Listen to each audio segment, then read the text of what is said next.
Hello learners, welcome to begins learn YouTube channel. So learners, आज हम लोग Bihar board class 12 का जो सेंटअप एग्जाम का डेट 11 अक्टूबर से निकला है। तो आज 11 अक्टूबर है और आज आप लोगों का क्या है, तो आज आप लोगों का फिजिक्स का एग्जाम है। तो इसीलिए आज हम लोग फिजिक्स का जो खंड ए, जिसमें ऑब्जेक्टिव टाइप क्वेश्चन यानी वस्तुनिष्ठ प्रश्न पूछे जाते हैं, तो आज हम लोग महत्वपूर्ण 50 क्वेश्चन को करेंगे जो आपके आज के एग्जाम में इसके बहुत सारे क्वेश्चन उसमें देखने को मिलेंगे। तो हम लोग बिना समय को गवाए हुए फटाफट से क्वेश्चन की ओर बढ़ते हैं। और आज मैं क्या करूंगा, तो आज मैं सिर्फ आप लोगों को आंसर टिक करवाऊंगा, क्योंकि आप लोगों का एग्जाम जो होगा वो स्टार्ट ही होने वाला होगा।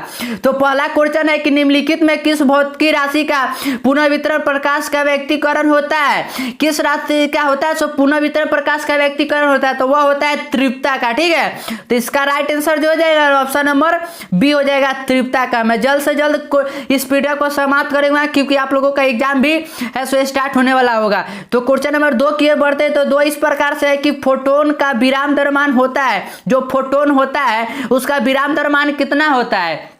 तो मैं आपको बता दूं कि फोटोन का जो विराम द्रव्यमान होता है ना, वह शून्य होता है। तो इसका राइट आंसर जो हो जाएगा ना, वो ऑप्शन नंबर ए हो जाएगा, शून्य हो जाएगा। अगर पूछे कि इसका एनर्जी का जो फॉर्मूला, तो यह होता है E = h/μ। ठीक है, आप लोग याद रखिएगा, कहीं ये भी पूछा जा सकता है। तो E = h/μ आप लोग याद रखिएगा।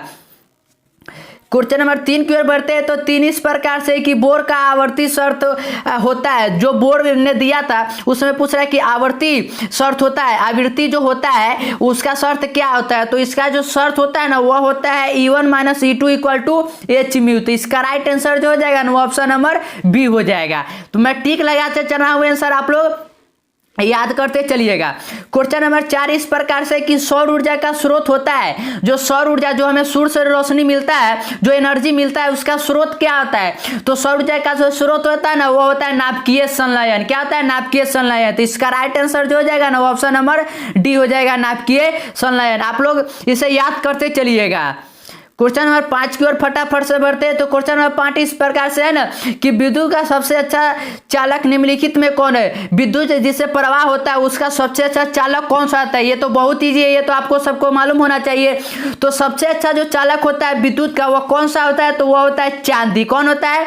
चांदी, यानी सिल्वर होता है। तो इसका राइट आंसर जो हो जाएगा ना, वो ऑप्शन नंबर ए हो जाएगा। तो आप लोग इसे याद रखिएगा, हो सकता है कि आपके आज के एग्जाम में यह देखने को ही मिले। तो आप लोग इन सभी क्वेश्चन को याद कर लीजिएगा। और मैं फटाफट से आंसर सिर्फ टिक लगाते चलना। क्वेश्चन नंबर 6 है कि नोर द्वारा का बुलियन व्यंजक होता है, जो नोर गेट होता है आप लोगों का, नोर गेट, तो उसका पूछा है कि बुलियन व्यंजक क्या होता है? तो नोर गेट का जो बुलियन व्यंजक होता है ना, वह होता है A + B का बार = Y होता है। ठीक है, तो इसका right answer option number D हो जाएगा। आप लोग याद रखिएगा कि नोर तो A + B के बार = Y। ठीक है, आप लोग याद रखिएगा। क्वेश्चन नंबर 7 इस प्रकार से कि द्विधारी संख्या 1001 का बेस 2 है, तब 10वीं संख्या होगा। यानी कि ये आपको ना द्विधारी यानी बाइनरी नंबर में दिया हुआ, तो इसको आपको डेसिमल में बताना है। तो जब आप लोग इसको डेसिमल में चेंज करिएगा ना, तो जो आप लोगों को आंसर मिलेगा वो मिलेगा 9। ठीक है, तो इसका राइट आंसर जो हो जाएगा ना, ऑप्शन नंबर सी हो जाएगा, 9। आप लोग याद रखिएगा। ठीक है, कहीं हो सकता है कि सेम यही आप लोगों के एग्जाम में पूछा जा सके, तो आप लोग इसे याद ही कर लीजिएगा। क्वेश्चन नंबर 8, तो क्वेश्चन नंबर 8 इस प्रकार से पूछा गया है कि ट्रांसफार्मर के लिए कौन सा ही है? जो आप लोगों के गांव घर में लगा होगा ट्रांसफार्मर, तो उसका पूछ रहा है कि कौन सा ही है। तो हम लोग क्या जानते हैं कि ट्रांसफार्मर जो होता है वो एसी करंट को क्या करता है ना, कि उसमें वोल्ट को बढ़ाता है या घटाता है। उसका मेन काम क्या होता है कि वोल्ट को बढ़ाना या घटाना। तो आप लोग याद रखिएगा। तो इसका राइट आंसर जो हो जाएगा ना, वो ऑप्शन नंबर डी हो जाएगा कि यह एसी वोल्ट को बढ़ाता या घटाता है। क्वेश्चन नंबर 9 की ओर बढ़ते हैं। तो 9 जो है ना, वो आप लोगों से SI मात्रक पूछा गया है कि चुंबकीय ध्रुव प्रबल का SI मात्रक होता है। चुंबकीय ध्रुव प्रबल का SI मात्रक क्या होता है? तो ये आप लोगों को मालूम होना चाहिए। तो इसका जो सिंपल SI मात्रक होता है ना, वह होता है एम्पियर मीटर। ठीक है, इसका क्या होता है? तो एम्पियर मीटर होता है। तो इसका right answer option number C हो जाएगा, एम्पियर मीटर। आप लोग याद रखिएगा कि चुंबकीय ध्रुव प्रबल का SI मात्रक क्या होता है? तो एम्पियर मीटर होता है।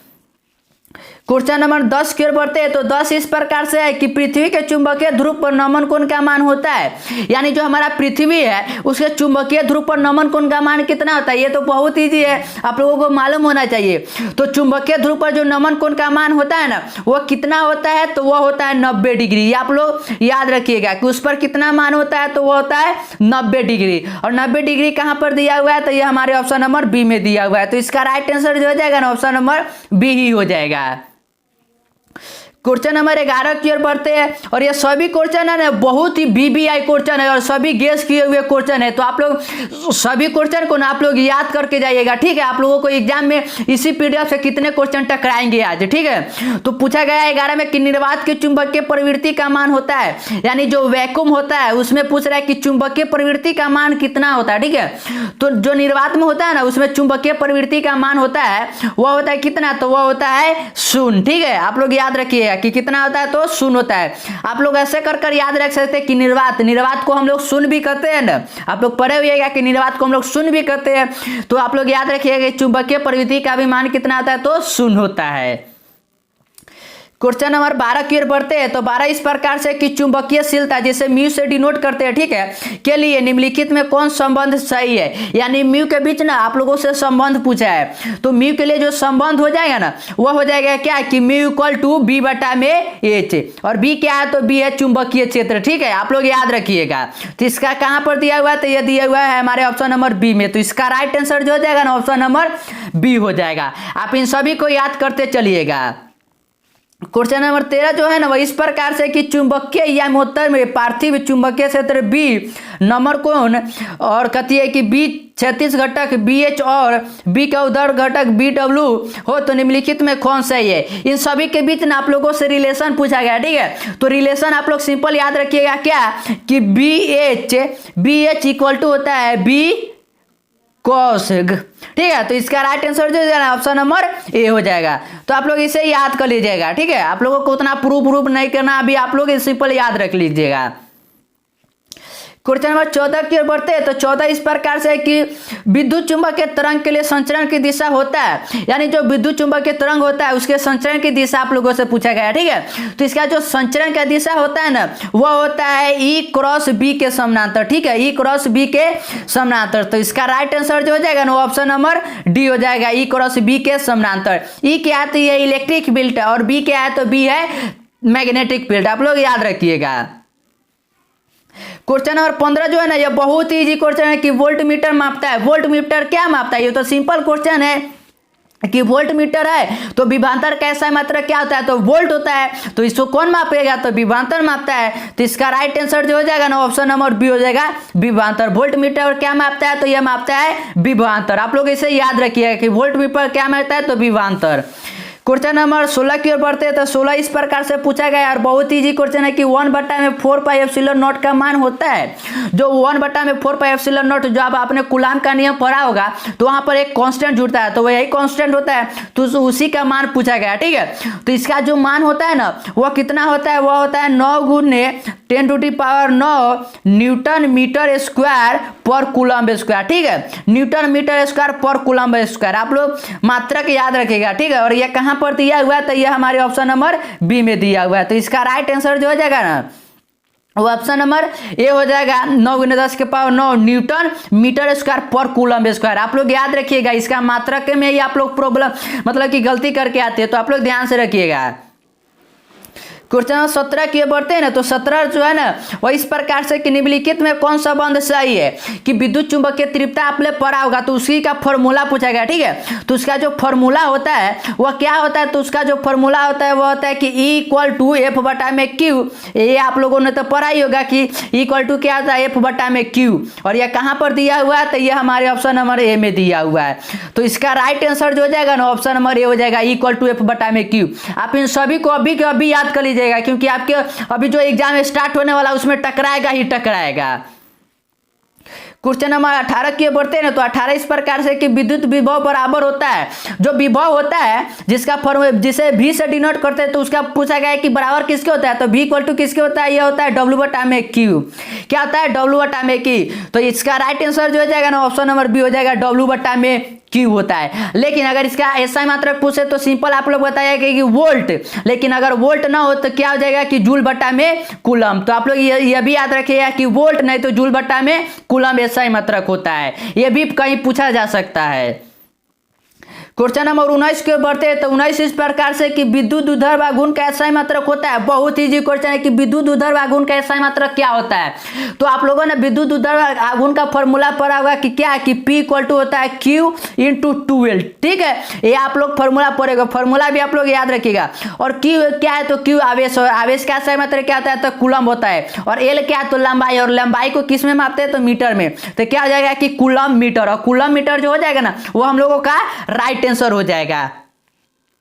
तो ये कहां पर दिया हुआ है तो हम लोग देख सकते हैं कि हमारे ऑप्शन नंबर ए में दिया हुआ है। तो इसका राइट आंसर जो हो जाएगा ना ऑप्शन नंबर ए ही हो जाएगा, कूलम मीटर।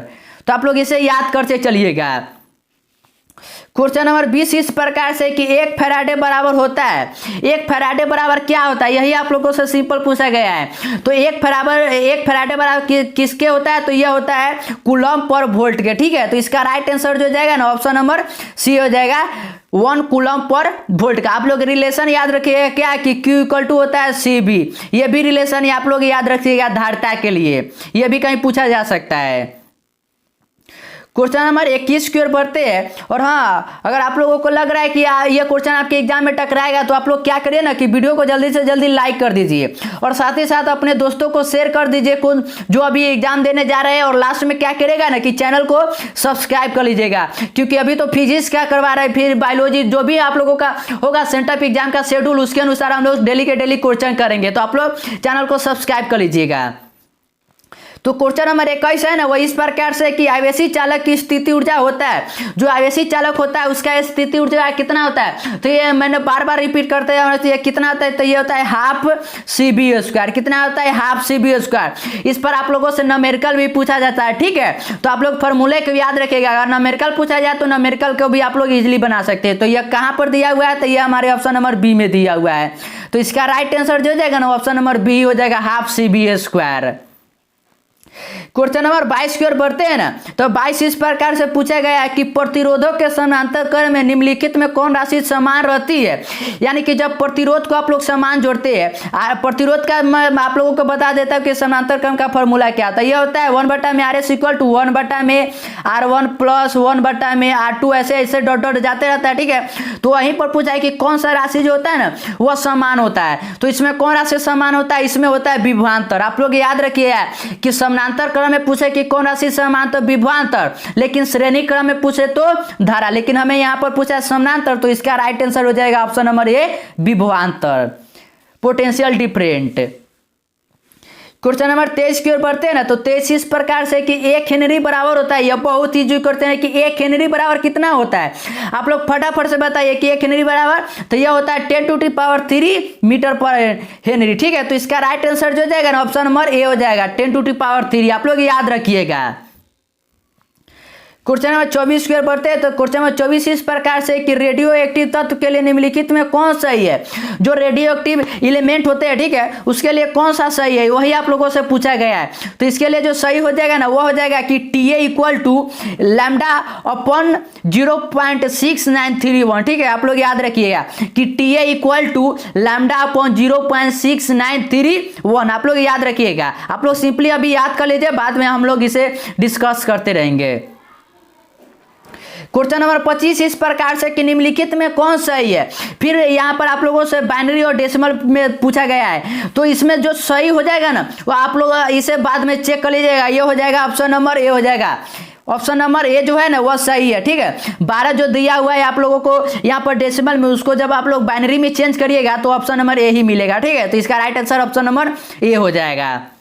तो फटाफट से अगले क्वेश्चन की ओर बढ़ते हैं। तो अगला क्वेश्चन जो है ना वह इस प्रकार से कि मूल गेट के लिए निम्नलिखित में कौन सही है। जो मूल गेट होते हैं एंड और नॉट, वही पूछा गया है कि मूल गेट के लिए कौन सही है। तो यह तो मैंने अभी बता दिया कि कौन होता है, तो वो होता है एंड और नॉट होता है। ठीक है, तो ये कौन कहाँ पर दिया है तो ये हमारे ऑप्शन नंबर ए में दिया हुआ है। तो इसका राइट आंसर जो है ऑप्शन नंबर ए हो जाएगा, एंड और नॉट। आप लोग इंग्लिश में पढ़ते हुएगा ना तो आप लोग वैसे ही याद कर लीजिएगा क्या कि एंड और नॉट, एंड और नॉट। ठीक है, हो सकता है कि आज ही पूछा जाए आप लोगों के एग्जाम में। क्वेश्चन नंबर 27 जो है ना वह इस प्रकार से है कि निम्नलिखित में कौन आवेशित नहीं है। कौन आवेशित नहीं है आप लोगों को बताना है कि किस पर चार्ज नहीं है, वही बताना है कि आवेशित नहीं है। तो इनमें से जो आवेशित नहीं है ना वो कौन है, वो फोटोन है। ठीक है, फोटोन जो है वो आवेशित नहीं है। तो इसका राइट आंसर जो हो जाएगा ना ऑप्शन नंबर ए हो जाएगा फोटोन। और अल्फा कण पर पूछे तो अल्फा कण पर नेगेटिव होता है, बीटा कण पर पॉजिटिव होता है, और इलेक्ट्रॉन पर क्या होता है, तो इलेक्ट्रॉन पर भी नेगेटिव होता है। तो आप लोग इसे याद रखिएगा। क्वेश्चन नंबर 28 की ओर बढ़ते हैं ना। तो 28 इस प्रकार के कि कार्बन प्रतिरोध के रंग कोड में पीला रंग का मान होता है। जो कार्बन प्रतिरोध का रंग कोड होता है उसमें पूछा गया कि पीला रंग का रंग कोड क्या होता है। ये बहुत ही आप लोगों को सिर्फ याद रहना कि रेड ब्लू ब्लैक ये सब होता है, उसी का पूछ रहा है कि पीले रंग का कोड क्या होता है। तो पीले रंग का जो कोड होता है ना वो होता है 4। कितना होता है 4। तो इसका राइट आंसर जो हो जाएगा ना ऑप्शन नंबर डी हो जाएगा 4। आप लोग याद रख लीजिएगा कि येलो रंग का रंग कोड क्या होता है, तो वो होता है 4। ठीक है। क्वेश्चन नंबर 29 जो है ना वह इस प्रकार से है कि किसी माध्यम की अपेक्षित परावैद्युतता ईआर होती है एप्सिलॉन आर, सॉरी यहाँ पर एप्सिलॉन आर होता है। तो क्या होता है, तो इसका जो होता है ना यह होता है कि एप्सिलॉन बटा में एप्सिलॉन नॉट, एप्सिलॉन बटा में एप्सिलॉन नॉट होता है। आप लोग याद रखिएगा कि अपेक्षित परावैद्युतता फॉर्मूला क्या होता है, तो यह होता है epsilon R equal to epsilon बटा में एप्सिलॉन नॉट। और यह कहाँ पर दिया हुआ है, तो यह हमारे ऑप्शन नंबर ए में दिया हुआ है। तो इसका राइट आंसर जो हो जाएगा ना ऑप्शन नंबर ए हो जाएगा। आप लोग इसे याद रख लीजिएगा क्या कि अपेक्षित परावैद्युतता या एप्सिलॉन आर इक्वल टू क्या होता है, तो ये होता है एप्सिलॉन बटा में एप्सिलॉन नॉट। क्वेश्चन नंबर 30 की ओर बढ़ते हैं ना। तो 30 इस प्रकार से कि एक बिंदु आवेश Q से r दूरी पर विद्युत विभव का मान होता है। यहाँ पर विद्युत विभव का मान पूछा जाए जब आवेश Q r दूरी पर स्थित हो। ठीक है, तो इसके लिए जो फॉर्मूला होता है वह होता है 1 बटा में 4 pi epsilon not into Q बटा में r। ठीक है, Q बटा में r होता है, आप लोग याद रखिएगा। और यह कहाँ पर दिया हुआ है, तो यह हमारे ऑप्शन नंबर ए में दिया हुआ है। तो इसका राइट आंसर जो जाएगा ना ऑप्शन नंबर ए हो जाएगा। आप लोग याद रखिएगा कि जब बिंदु मतलब कि कोई आवेश Q है अगर वो r दूरी पर है तो उसका विभव का फॉर्मूला होता है 1 बटा में 4 pi epsilon not into Q upon r। Question number 31 की ओर बढ़ते हैं।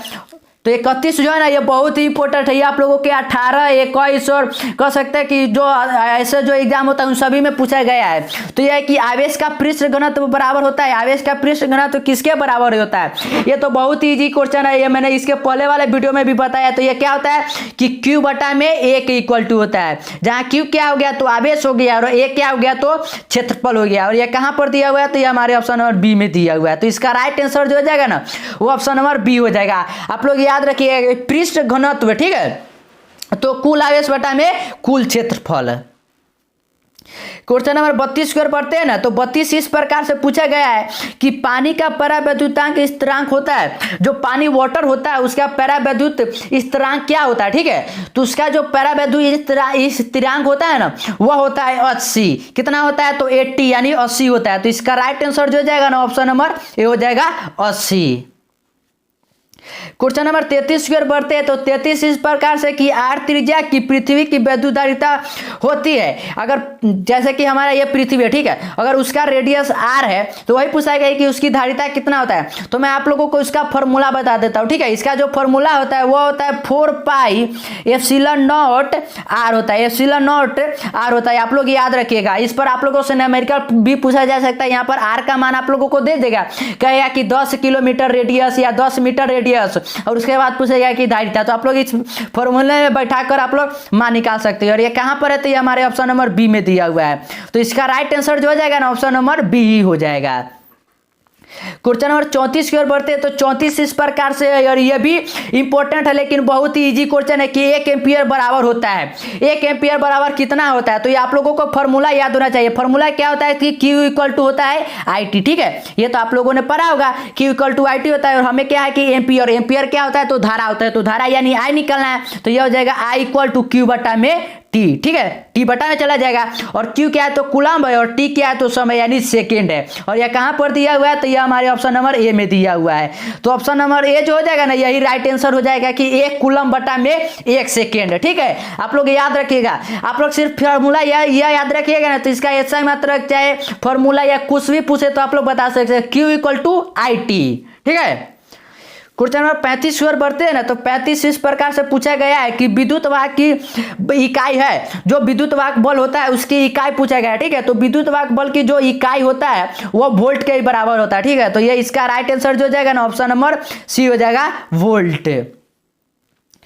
क्वेश्चन नंबर 36 जो है ना वह इस प्रकार से कि औसत रंग जो यानी जो एवरेज कलर होता है पीला रंग के लिए अपूर्णांक के लिए निम्नलिखित में कौन सही है। जो एवरेज कलर पीला होता है उसी क्या पूछ रहा है कि अपूर्णांक के लिए कौन सही है।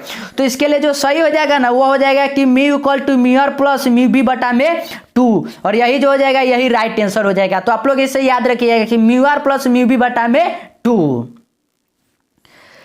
क्वेश्चन नंबर 37 की ओर बढ़ते हैं ना, तो 37 इस प्रकार के समानांतर सतह वाली कांच की पट्टिका की शक्ति होती है। यानी जो कोई समानांतर शीट है, अगर सतह वाली कोई कांच की पट्टी है तो उसका शक्ति पूछा गया कि शक्ति कितना होता है।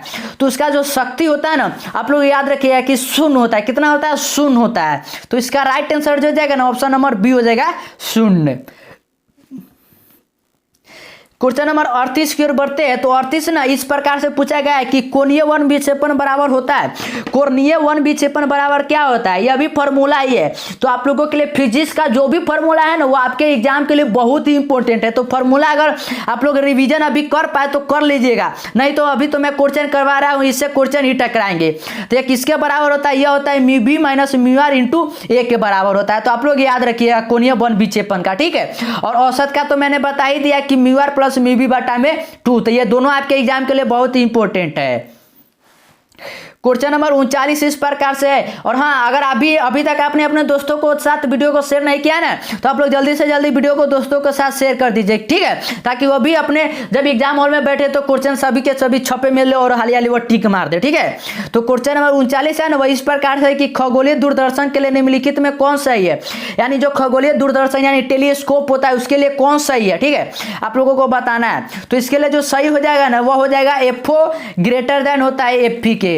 आप लोग याद रखिएगा कि एफओ ग्रेटर देन क्या होता है? एफपी के। अगर इसके बीच रिलेशन पूछ अगर आप लोग एक फॉर्मूला याद रखिएगा कि एफओ अपॉन एफपी होता है। ठीक है, ये भी है, आप लोग एक फॉर्मूला याद रखिएगा।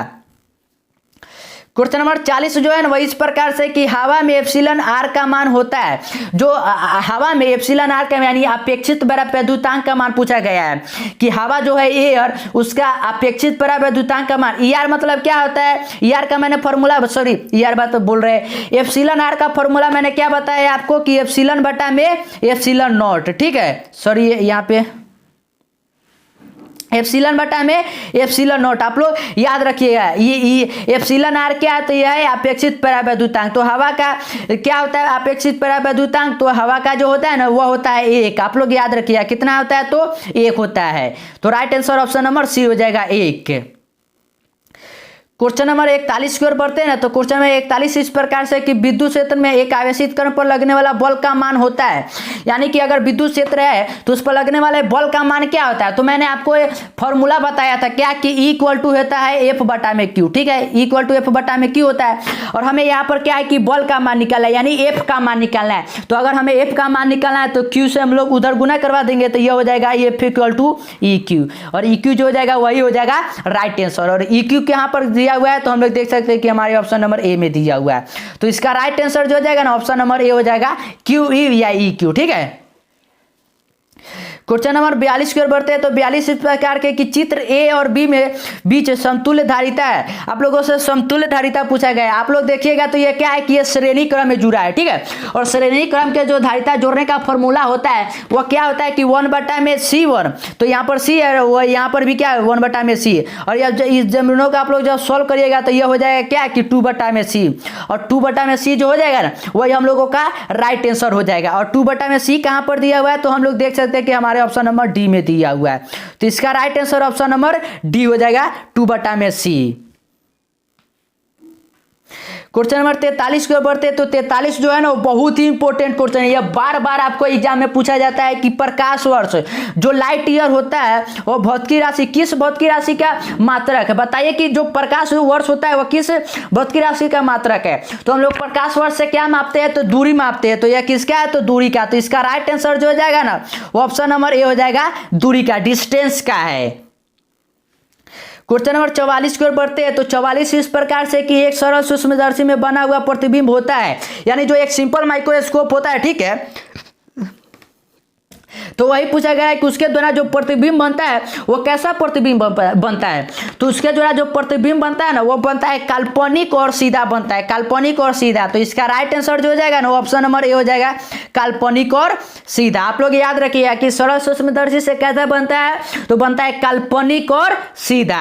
आप लोग याद करते चलिएगा, ठीक है, आपके पास समय अब भी उतना नहीं है, आप लोग अति कर रोक कर याद करें, ठीक है, तो आप लोग याद करते चलिएगा। क्वेश्चन नंबर 45 है कि उत्तल लेंस द्वारा निम्नलिखित में कौन से दृष्टि दोष को दूर किया जाता है। तो इसके लिए मैंने आपको ट्रिक बताया था, क्या कि कौन सा लेंस दे ना उसको पहले पढ़िए, ठीक है। तो क्या है, उत्तल, ठीक है, आप लोग पढ़िएगा तो क्या पढ़िएगा, उत्तल, उत्तल, और दूर पढ़िएगा तो दूर, उर, दोनों में ऊ आता है ना, ठीक है, तो दूर। तो इसका राइट आंसर जो हो जाएगा ना ऑप्शन नंबर बी हो जाएगा, दूरदृष्टि दोष के लिए, ठीक है। तो इसका right answer option number B हो जाएगा, दूरदृष्टि दोष के लिए। और अवतल लेंस पूछे तो अवतल लेंस के लिए निकट याद रखिएगा, अवतल लेंस के लिए निकट। क्वेश्चन नंबर 46 की ओर बढ़ते हैं। तो 46 इस प्रकार से कि वन विक्षेपण क्षमता के लिए निम्नलिखित में कौन सही है। वन विक्षेपण क्षमता के लिए कौन सही है, तो कौन सा हो जाएगा, ये हो जाएगा कि W इक्वल टू मी B, sorry, omega equal to मी बी माइनस मी और बटा म्यू वाई माइनस 1 होता है। तो ये आप लोग याद रखिएगा, ऑप्शन नंबर ए जो है ना इसका राइट आंसर हो जाएगा। क्वेश्चन नंबर 47 की ओर बढ़ते हैं। तो 47 इस प्रकार से कि निर्वात में प्रकाश के वेग c का म्यू इक्वल टू 3/2 है, तो इसका मान होगा, तो इसका मान कितना होगा, तो इसका जो मान हो जाएगा ना वो हो जाएगा 2c बटा में 3, 2c बटा में 3 हो जाएगा। तो इसका right answer option number B हो जाएगा। क्वेश्चन नंबर 48 जो है ना वो इस प्रकार से कि समान समायोजन के लिए खगोलीय दूरदर्शन की लंबाई होता है। जो समान संयोजन के लिए, तो मैंने इसको फॉर्मूला आप लोगों को बताया था, तो इसका फॉर्मूला जो मैंने आप लोगों को बताया था वो क्या बताया था कि ये होता है FO प्लस FP, ठीक है, लंबाई पूछा गया। तो ये लंबाई के लिए कौन सा हो जाएगा, FO प्लस FP, और ये कहाँ पर है, तो ये हमारे ऑप्शन नंबर डी में है। तो इसका राइट आंसर जो हो जाएगा ऑप्शन नंबर डी हो जाएगा, लंबाई के लिए आप लोग याद रखिएगा। और क्वेश्चन नंबर 49 जो है ना वह इस प्रकार से कि एक स्वस्थ व्यक्ति के लिए आंखों के लेंस के लिए फोकस दूरी लगभग होती है। मतलब कि अगर एक कोई स्वस्थ व्यक्ति है, ठीक है, अगर किसी वस्तु को देखना है तो उसके लिए कितना न्यूनतम दूरी चाहिए, तो कितना चाहिए, तो ये आप लोगों को दुआ पर याद होगा कि कितना, तो 25 सेंटीमीटर चाहिए। तो इसका राइट आंसर जो हो जाएगा ना ऑप्शन नंबर सी हो जाएगा, 25 सेंटीमीटर। और आज का जो और एक क्वेश्चन और है 50 जो है ना वो इस पर कैसे कि टी समय तक धारा आई के प्रवाह के आर प्रतिरोध के चालक में उष्मा उत्पन्न उष्मा का फॉर्मूला, तो उष्मा का जो फॉर्मूला होता है वो होता है H equal to I square R T होता है। तो आप लोग इस फॉर्मूले के याद रखिएगा क्या कि H equal to I square R T होता है। तो आज का क्वेश्चन का जो सीरीज है वह यहीं पर खत्म होता है। तो आप लोग अपने एग्जाम हॉल में जाइएगा और अच्छी तरह से क्वेश्चन को फोर कराइएगा, और एग्जाम के लिए आप लोगों को बेस्ट ऑफ लक। और आप लोग चैनल को सब्सक्राइब नहीं किया तो चैनल को सब्सक्राइब कर लीजिएगा।